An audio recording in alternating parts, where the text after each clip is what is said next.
Hello, I'm the Greek Geek because I'm 50% Greek and 100% a geek. As you might be able to tell by the title, I am talking about the more spoilerish stuff related to the Dark Phoenix movie. If you haven't seen it yet, then probably skip this video, or if you don't care about spoilers, let's just move forward then, shall we? So, spoiler warning going ahead.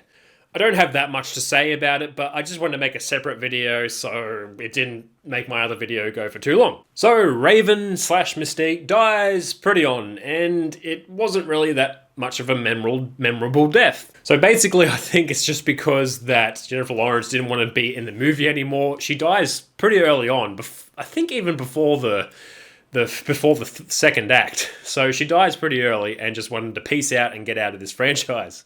But it seems weird because she's impaled through the stomach, but she got stabbed through the stomach in the first X-Men movie and she just walked it off apparently and was fine.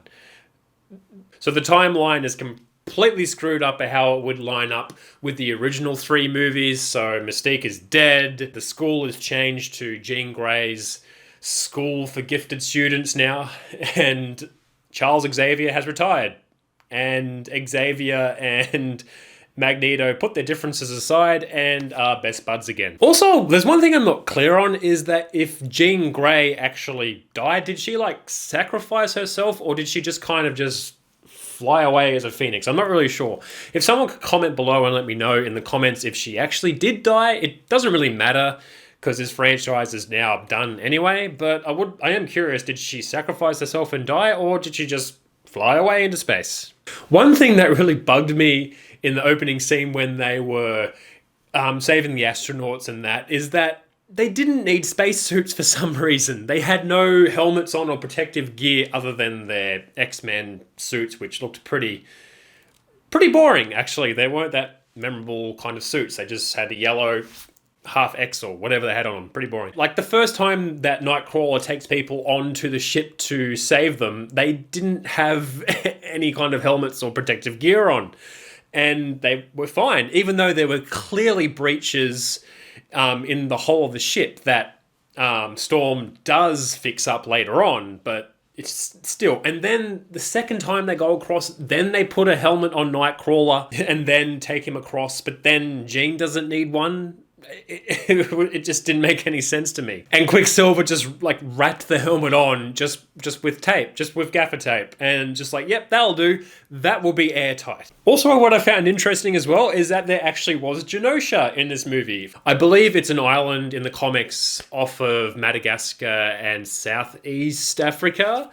So, but in this movie, it's just some little island in a lake in somewhere in America. So, close enough, I guess. Also, another thing that I'm not clear on is that did Jean Grey already have, like, kind of part of the Phoenix Force in her at the end of X-Men Apocalypse? Because in that movie, that's how she defeated Apocalypse. She seemed to already have that kind of power inside of her.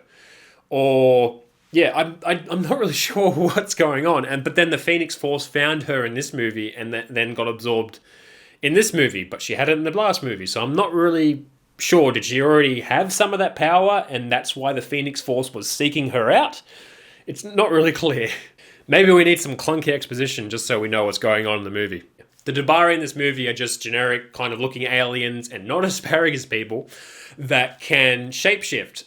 So this movie is kind of similar to Captain Marvel. Maybe that ending scene was going to be very similar to Captain Marvel's ending after all. These shapeshifters with very advanced technology, allegedly, because they're a spacefaring race that can travel to different planets and that, but they transform to other people and they resort to just punching people and throwing them around instead of having some kind of technology. Yeah, okay. And I feel like the Dabari were wasted as villains as well. They're shape-shifting people.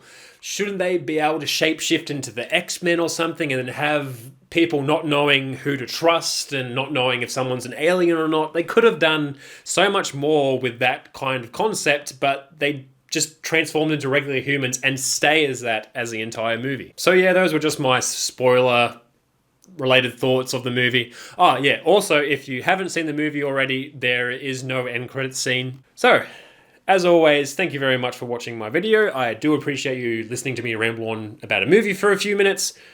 Thank you again, and I'll catch you next time.